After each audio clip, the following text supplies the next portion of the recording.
I may not care to teach you. That's all I remember. In 1973, two young dreamers from California recorded an album that, for decades, almost vanished into thin air.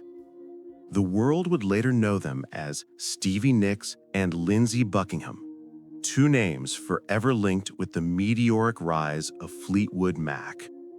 But before the fame, before the heartbreak, and before Rumors became one of the best-selling albums of all time, there was Buckingham Nicks, an album that should have been their breakthrough, yet it disappeared, abandoned by the record label, never reissued, and trapped in limbo for 50 years. Fans whispered about it like a lost relic. Bootleg copies circulated in secret. Music historians called it one of the greatest missing pieces in rock history. Why was it buried for so long? Why, despite the superstardom of Stevie and Lindsey, did this record remain locked away, almost like a forbidden chapter of their legacy? And now, after half a century, the impossible has happened. The album is finally returning. But the truth behind its disappearance and its long-awaited resurrection is far more complicated than anyone imagined. Because the story of Buckingham Nicks is not just about music. It's about betrayal, sacrifice, heartbreak, and the haunting cost of ambition. The truth behind it is much darker. Stevie Nicks was born in 1948 in Phoenix, Arizona, into a family that moved constantly because of her father's business career. As a child, she carried with her a notebook filled with poems and songs, developing a fascination with storytelling. Her mother nurtured her imagination, reading fairy tales late into the night, while Stevie discovered her voice singing folk songs to herself in the mirror. But her childhood was also lonely. Frequent moves meant she was always the new girl, isolated, shy, and clinging to music as her only constant. Lindsey Buckingham, on the other hand, grew up in Palo Alto, California, in a more stable but equally intense household. His older brother introduced him to the guitar, and Lindsey became obsessed, teaching himself to play by listening to records over and over until he could replicate every note. Unlike Stevie, Lindsey wasn't a natural singer. His strength was his intricate guitar picking and experimental sound. The two eventually met while still teenagers, performing together in a casual band called Fritz.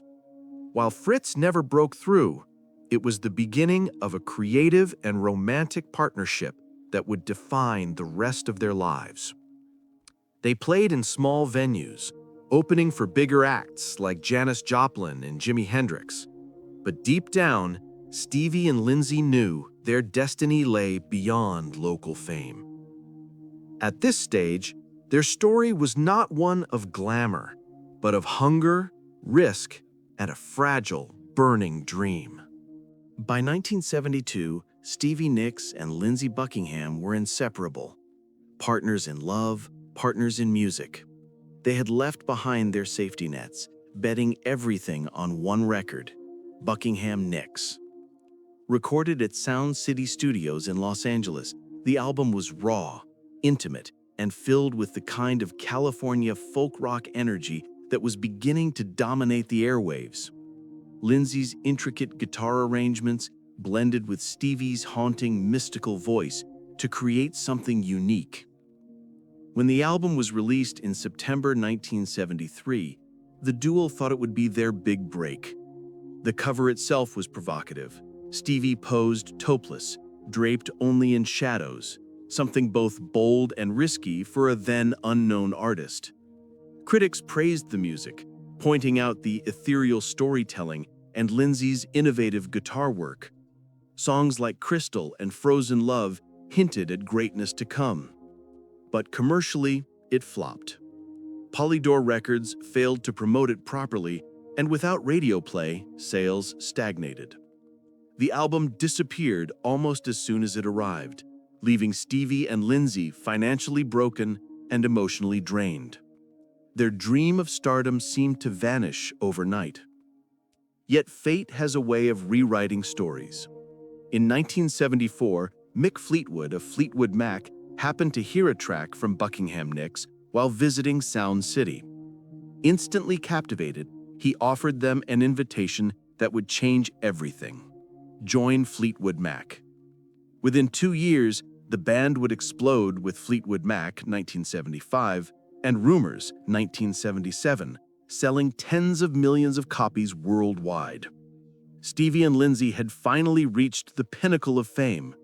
But the album that started it all, their first true creation together, was left behind, fading into obscurity.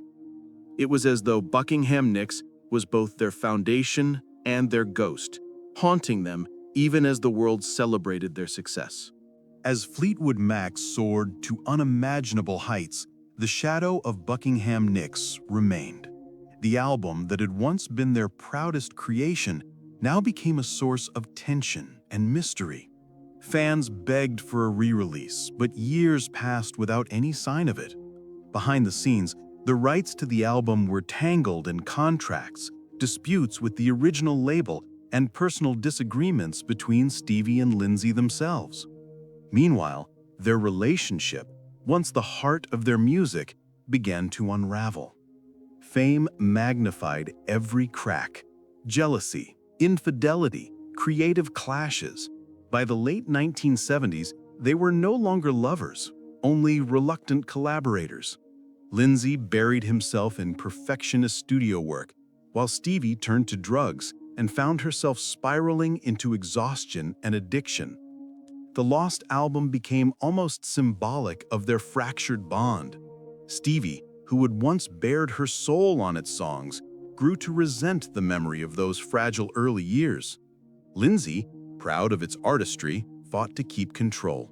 And so Buckingham Nicks remained locked away, a casualty of both business and broken hearts. Decade after decade, rumors swirled. Fans circulated bootleg copies, whispering about legal battles, power struggles, and even a supposed curse tied to the record. Every year that passed without its return only deepened the mystery. How could an album by two of the most famous musicians in the world remain hidden for so long? The answer lay in the darkness of their relationship, a partnership that created magic, but also consumed itself in fire. For years, fans held on to hope that Buckingham Nicks would finally resurface. But as time dragged on, hope gave way to heartbreak. Lindsey Buckingham, despite his role as one of the album's creators, often spoke about the complications of its re-release: legal red tape, label disputes, personal disagreements. Stevie Nicks, on the other hand, seemed to distance herself, calling the album a bittersweet reminder of a time when she and Lindsey were still in love, before fame tore them apart. The tragedy was not just in the music being lost, but in the way it symbolized everything that was broken between them. The longer the album remained buried, the clearer it became. This wasn't just a lost record, it was a wound that neither time nor success nor millions of fans could ever heal. In 2018, another blow came when Lindsey Buckingham was abruptly fired from Fleetwood Mac after decades of performing together. Old wounds reopened, and the dream of a reunion around Buckingham Nicks seemed more impossible than ever. Fans feared the truth. Perhaps the album would never return, destined to remain hidden forever. And yet, half a century later, against all odds, whispers became reality. In 2023, news broke that the lost album of 1973 would finally be re-released. For some, it was a triumph.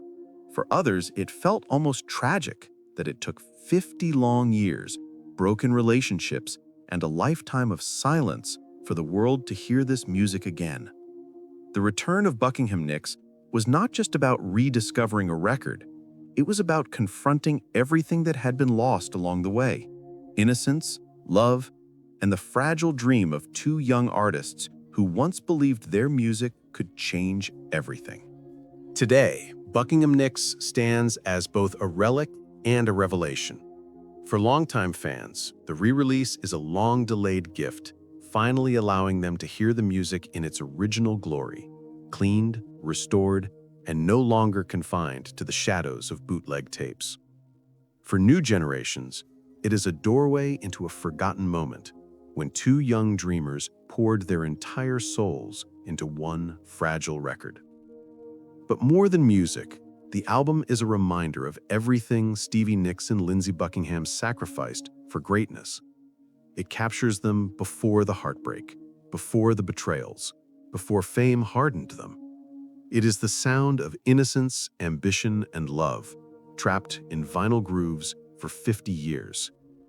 The return of Buckingham Nicks doesn't erase the tragedy of its long absence, nor does it heal the wounds between Stevie and Lindsey, but it does give us something profound, a chance to reflect on how fragile art can be, how easily it can be lost, and how powerful it becomes when it finally finds its way back. They were more than just rock stars. They were two human beings, bound by love, torn apart by fame, yet forever immortalized in a single album that refused to die.